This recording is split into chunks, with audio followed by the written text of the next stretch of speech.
Hello! Hello everyone. Welcome to Sister and Dad in Wellies. I forgot my wellies. Well, Yeah, he's majorly let me down. I got my boots on. So Poppy's actually gone away on her honeymoon with her husband. They've gone to Bali. Lucky them. So today I've got my dad with me. We're going to go around our adventure park and our farm and try and show what we do to help the environment. Yeah, we're not going to get too deep, so don't be frightened. We're just going to show you what we've got. Hedges, a woodland, our beautiful trees that we have here, and of course our cows and our calves, and how it all works together and makes it a wonderful planet. Let's go! Let's go. So we're going to start with the Adventure Farm Park. So my parents, well, my dad and my mum, diversified in 2001. Yeah, well, 2002 we opened. We started doing the work for this, I suppose, in the late 90s. So yeah, so they diversified and made like a farm park, and then over the years they've built up on it. So we're going to start in the farm park and just show you everything that we do here. So I'm going to flip the camera now so my dad can tell you, as he definitely knows more than me. I think it's one of the most natural sort of farm parks that there is. It's we've kept all the trees, got loads of grass areas, and it's a beautiful park. So you know, we're going to try and show you a little bit of that as we go around. He kept all the trees here, and it is just, well, yeah. We planted these trees. Oh, you planted them? Sorry, see, I didn't know. They're all natural trees right round here. That we made. That's the big giant slides. As you can see, it's all very beautiful. So it's a mix of what was naturally already here, and then you've built upon it by planting more. That's right, yeah. This nice. Way. Well, Dad, gosh, you've taken us to the beach. Yeah, so this used to be a quarry. So when we started work at Clerkenhill, we did up the old house. We had to make a new lane. We had to make a lane for some of the cow tracks, etc. And we dug a quarry here, and I just thought it'd be very interesting to see that whole area there used to be rab. That's where we dug from, and how that's completely made itself back to trees, shrubbery, and it's quite beautiful. And yeah, where the hole was for the rab, it's just turned into a pond itself. And of course now we've got a beach as well, which is but really, this beach, it isn't a real beach, but it is a beach. It is a beach now, yeah. And the kids love it. Yeah. And over here, it's a popular part of the park. So this is a beautiful pond. It's called Daisy's Pond. You can actually see there's some fish which have all been hatched out this year. Can you see them all in there? It's probably hard to see. No, I think we can see them. Yeah, and they're so it shows you how healthy the pond is.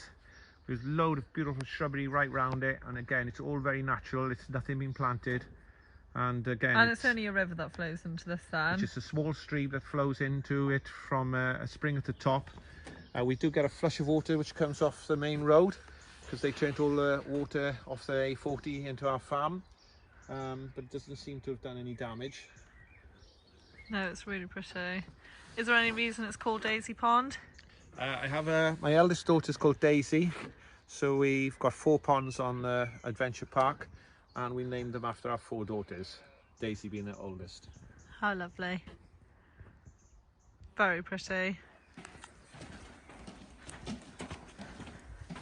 This is a gunnerer. It's also called, I think, elephant ears. Maybe it's just myself that calls it that. But yeah, as you can see, absolutely giant leaves. So the leaves are like that. They catch, they really love water, wet ground. So they catch as much water as they can on those leaves. They funnel it all back into the root of the plant. And that's what makes it grow into this massive. This dies back completely to nothing in the winter. It's nothing. And then it grows like that in literally weeks. Yeah. So you planted that, so where would that typically grow? In wet areas. In Britain then? Oh, just yeah. In wet areas? I don't know where it originates from. But no, don't ask me too difficult questions. That's fine. These are oaks. There are a lot of oak trees in Clerkenhill. There are a lot of beech trees in Clerkenhill, and they tend to grow in areas. We have a lot of oaks in one place and a lot of beeches in one place. Is there a reason for that then? I think it's the seeds get dropped and they just spread like Oh, that. they keep spreading. Well, Is that true? yeah, obviously it's there. So we're still in the same place where there's all the trees and there's a stream running down there. And there's just so much wildlife. You can hear the birds singing. And I just saw a squirrel running up a tree, and obviously they're just the things I can hear and see. That's the dinosaur, the local dinosaur. But yeah, there's just so much wildlife in this woodland bit, and this is just a tiny part on the farm. So we do have some chickens and a pond. So did you make this pond, Dad? Yeah, we made this pond. This is Poppy's pond. So this is Poppy's pond. We all know Poppy. She's in Bali. Loving life. And this is her pond. Why would she go to Bali when she's got this? I think we've got nicer weather than her. Yeah. So we do have a few chickens. They're laying really well, to be fair. Yeah, we make our own eggs. Well, they do. We're short on ducks, unfortunately.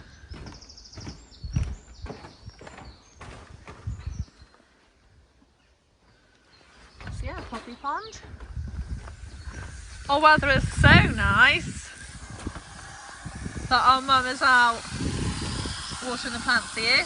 Yeah. Fun times. Are you enjoying yourself? Yes, thank you. Good. Do you not feel scared? No, they're friendly dinosaurs. Oh, there we They go. know me. So, these trees we planted probably about 20 years ago, I guess. Maybe not that long, actually.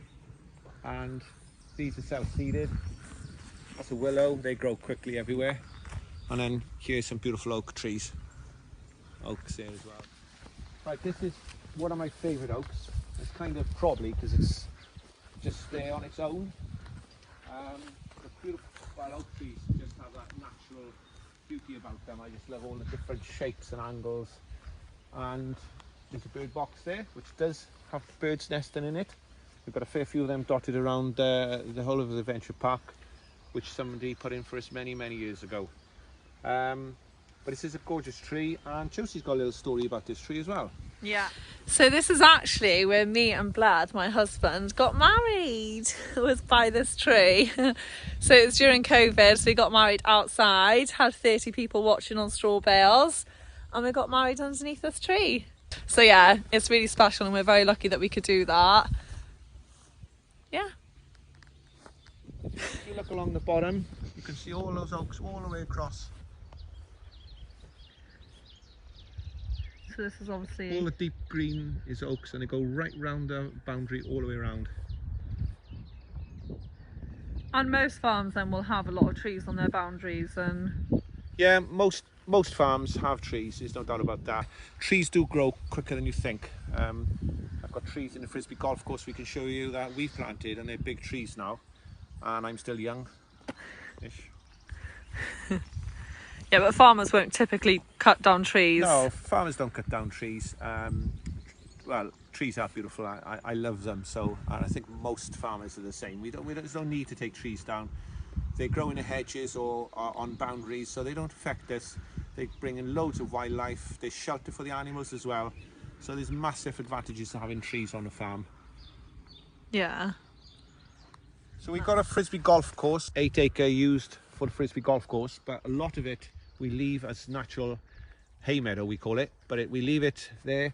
We do cut it once, but we let it flower, reseed. It's totally natural, and that's one part of the adventure park again, which we've been able to do because we use the park as an activity for people to come and enjoy themselves and come into the countryside, but it also gives us a chance to use what we've got for the environment as well. So it's just something that's really beautiful. Lots of places for birds to nest and things like that. And if you didn't cut it, it would just die back naturally anyway. It would die so back, but it would then grow over, become infested with willows, thorns, bushes, and it wouldn't look like that. It would just revert. So you have to manage it to some degree. So right around me, you can see all the trees. Everything here, myself and Dawn planted between 20 and 30 years ago. We've Christmas trees just over there. We planted them not so long ago as that, and they've all come beautiful. Yeah, it is all very pretty, isn't it? It is beautiful. Plus, it's like your mum, it's not going to grow very big. This one isn't very big, it's just flat. Like, you can't start picking on my Christmas trees, at least they're there. True. We've got absolutely gorgeous flowers. You've got, this is all self-seeded, wonderful array of flowers. The only thing that's wrong with this is people tend to lose their frisbees in it. And we do charge £5 if a frisbee's lost. But people still think they can find them, and sometimes they can't. So if you do come and play frisbee golf, please be careful you don't throw your frisbee into the long grass. Watch for it lands and go straight to it. But I'm not going to cut this for a little while because there's no real loads of grass here to cut. I want it to seed and die back, and then we'll cut it and we'll get hay from here. And as you can see, it looks absolutely stunning. It is pretty. So frisbee golf, as we're here, you've got two posts. You stand between them. You have your frisbee, and believe it or not, there's a frisbee basket just beyond that bush. So you throw it and aim, get it into this basket in as little throws as possible. So that's a nice short one for you. So it's like golf but with a frisbee. That's right. I just like to mention that you see all these pretty flowers everywhere. None of them were planted. This was a farming paddock. It was being cut for crops of silage and grazed by the cows. And as you can see, it's purely just grown like that from a few years of leaving it and naturally producing its own flowers. So they're all there. They're all in the seed in the ground, and when they get the chance, they start to grow. It doesn't get any fertilizers, but that just goes to show how it can regenerate back into like a wild meadow without actually doing anything. So some people might argue, why don't you leave the whole of farmland like that if it's so pretty and good for the wildlife? Well, if we did that, we'd have to be far less efficient, and at the moment in the world we're struggling to feed everybody. I think it's like 1 billion people in the world starving, and we're going to have 2 billion more people by 2050. So it's going to be very, very difficult to feed everyone like this. We'd happily do that. We'd have to keep probably 30 or 40 cows on our farm instead of 200, and that's going to cost the people who buy food an awful lot more money. We should get a lot more money for what we're getting for our food, for what we produce now, because we have to farm quite intensively to make farming pay. But if we grew our grass like that, we'd have 1 cut of grass a year instead of 3 or 4. Our cows would never manage to keep eating grass, so they'd run out very quickly. So if you're grazing it for cows, you're producing food. A wet area here, quite a swampy area. If you walk in there, you have to have your wellies on because there's pockets of water. This is a willow. They grow everywhere. Wherever there's water, you'll find willow. You've got reeds in there. One's flower in there, like you can see the feathers. All them reeds, and it's just full of stuff for all types of insects and wildlife to live in. You've got the backdrop of all the woodland behind it. It's an absolutely gorgeous area, and this is right down by the stream. It's a fantastic place to lose your frisbee. Yeah. And you wouldn't farm that anyway because it's too boggy. Heron. It's a heron. Just come off the pond.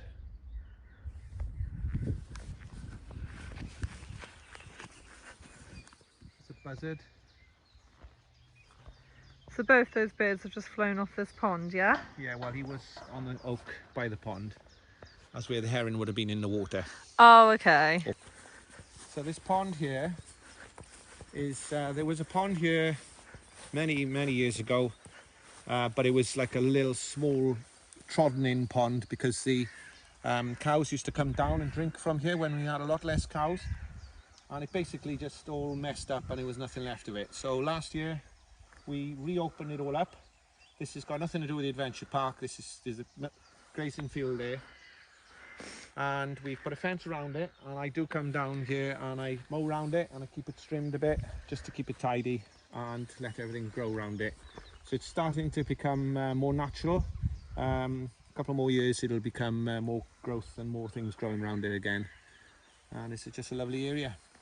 So you are just trying your best really where you can to help the wildlife and help. Yeah, I mean ponds, I just love ponds anyway, and I love the wildlife and the trees, and Yeah. it's not that hard to do, to keep a little area like this. Just put an electric fence around it. I mean, obviously if the cows came in here they would trash this, Yeah. and it would be a mess, so it's just a case of managing it really. Yeah, like And you said, this is closed off. Pure luck, we've just seen a heron and a buzzard just fly off, because this attracts a lot of wildlife and there's feed for them. So here we are on the grassland. We just walked away from the pond.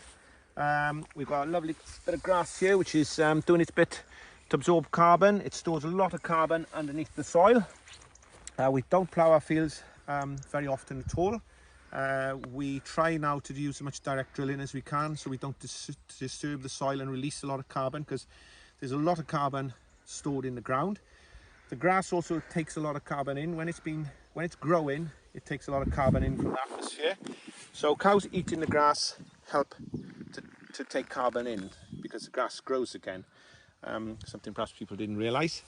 And of course, as I say, it's stored in the ground. When we plough fields, it tends to open up and release the carbon. So we do very little ploughing. We don't actually plough our fields unless we have to. This field hasn't been ploughed for probably at least... I don't remember it ever being ploughed. No, probably 15 or maybe 20 years. And as long as you look after the lays well, they will last. Sometimes you have to plough fields, especially if there's compaction, but very rarely. We did one this year, as you know about, perhaps if you watch Instagram, but we do as much direct drilling as we can, and we just try and look after our ground. And to be fair, most farmers now, that's quite an in thing, direct drilling, isn't it? It's a big thing, especially on the big grain farms, corn farms. They mostly direct drilling. Which is basically where you're putting the drill in straight into the ground. Just drill it straight into the soil, so you rather don't than disturb the ground. Yeah. Yeah, so nearly all grain farms do that now. We're in Pembrokeshire, there's a lot more grassland, so sometimes ploughing does take place. It has to, but Yeah. very little compared to what it would have done many years ago. And things like that are improving all the time. We tend to manage this grassland up to here. You can basically see the line. That's a little wetter area there, and we don't do anything to that. When we did plough this field, we didn't touch that area. Cows graze it, so we do kind of manage it in that respect.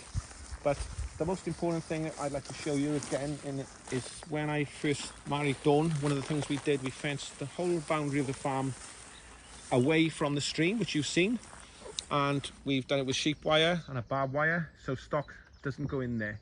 So they don't go into the stream, they don't go into that woodland, and it's unmanaged woodland. And as you can see, it's flourishing. It's full of wildlife.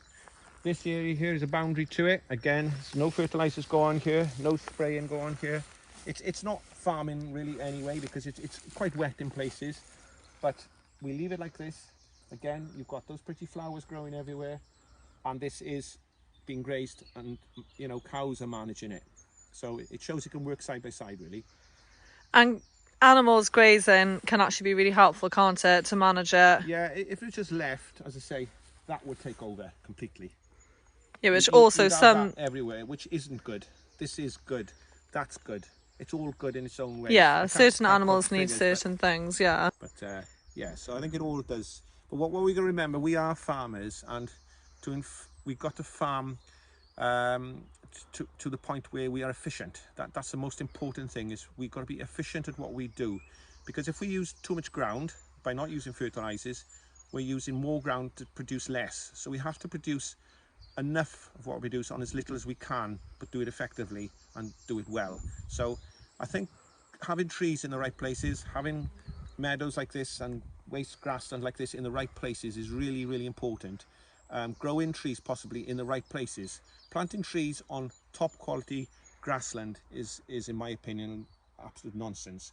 And growing trees on corn ground, there's no sense in that. Grow trees where they can be grown, where they're not going to affect productivity of agriculture.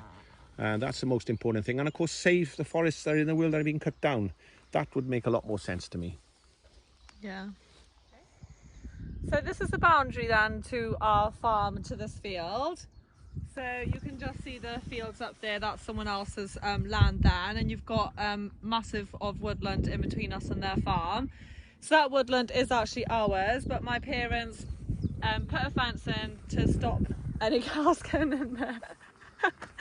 As you can tell, I don't really know a lot about it. Well, that's true, yeah. So we're going to go in now and have a look inside the woodland, see what's going on in there, which I'm really excited to do because I always put fences up in this field and bring the cows in, but I never actually go into the woodland because I have no reason to. So we're going to go inside now and see what's happened since my parents have split And what it off do you from the expect cattle. to see? Like squirrels, foxes, baby cubs, insects. I'm not expecting to see many stick insects. No. She set us standards high. So we're just trying to find an opening where we can get in. Yeah, I think down there. So that's a good example of, I always hedge cut the side of this all the way across, and it's almost a hedge, if you can see. And this is all thorn, and it's a lovely boundary right round. There's a fence all the way around, which we put in, as Josie said, myself and Dawn when we first married. We did have a grant to do that at the time. But the hedge has naturally grown, and I cut the side and the top all the time, and also cut the top branches so it doesn't affect the agricultural machinery working in the field.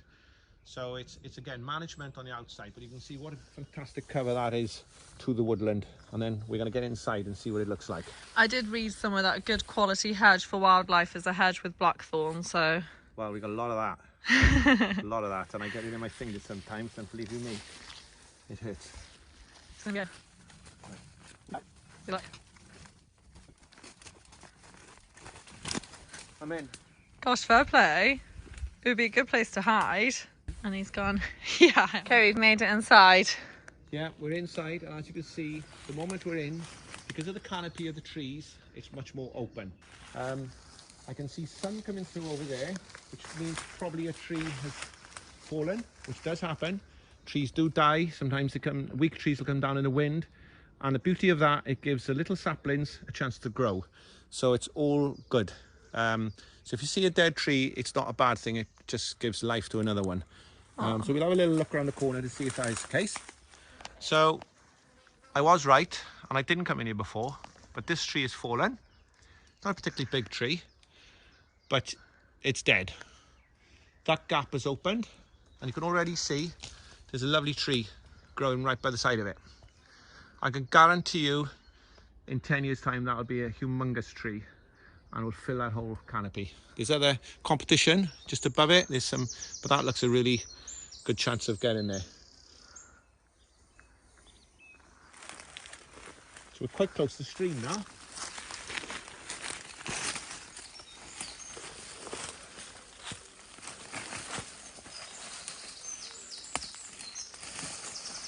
It's really interesting, but right round our boundary we have these banks formed, like hedges really. I think all of them were made by man many years ago. We'll have to find out a bit more information on it. But right round the boundary we have these banks. The boundary ends on the stream. So I hope you weren't expecting a massive river. But this is a stream that goes around our farm. This literally gets up to this level in the winter, and it is fast. This will virtually go to nothing in a dry summer, with nothing at all. But it is a lovely stream. You can see how clean it is. Yeah, it's pretty. So does that mean that side now is the farmer next door? That's the farmer next door, and he's got exactly the same principle as us.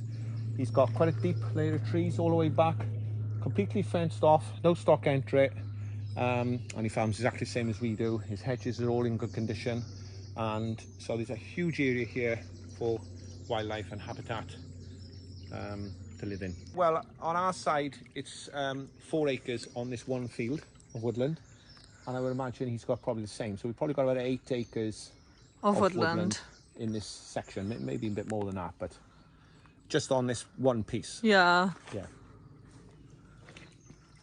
we'll plod on. This is Yeah. nice. I always love things like this. This is a beautiful old house here, lying across. I'll be very unlucky if it falls on me. Yeah. I'm not going to hang about. Oh gosh. Okay, now I am. So if you look at this oak tree, it just has so much growing on it.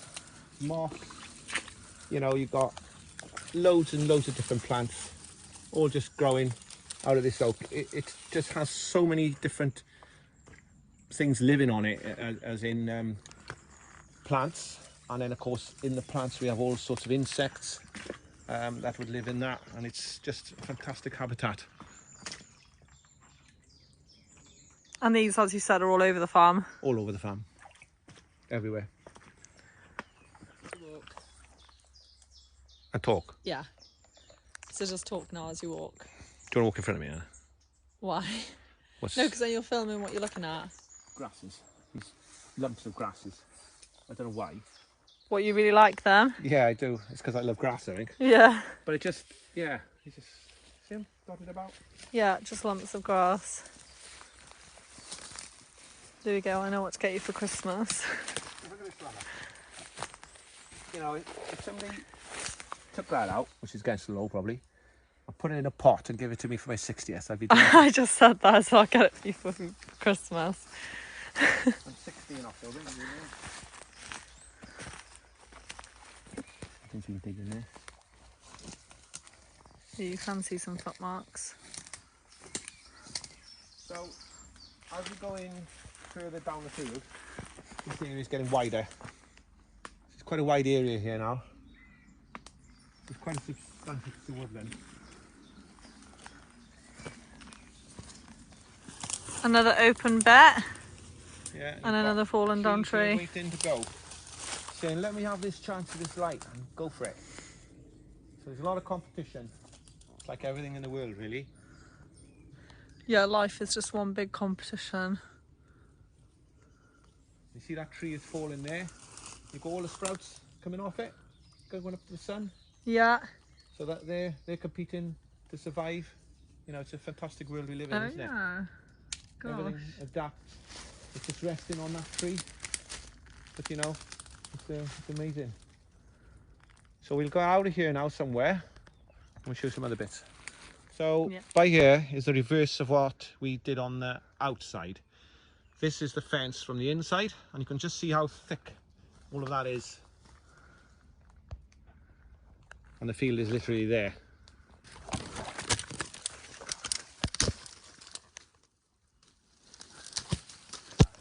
So we found an open area bit because there's a canopy of trees, so there's no sunlight coming in, so making it harder for things to grow. So there's a lot of open space here now.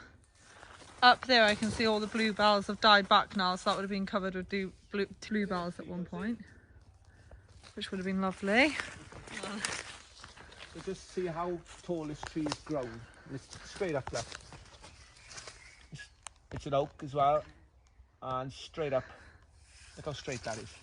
Which is very unusual for an oak tree, but it's just done that to get up high to get to the sun.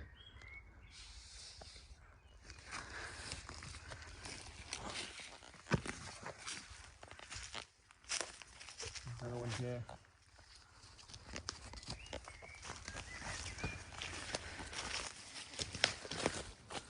So at the moment we are stuck in the woods, trying to get out. We can't find the opening. Who says that? Help me. You have to help me, I can't get on. Well, I man. actually have to help you. I think so, we'll have to help each other. Oh, right, So we've made it out. So you can see it behind us now. We'll look at it in a whole new light now.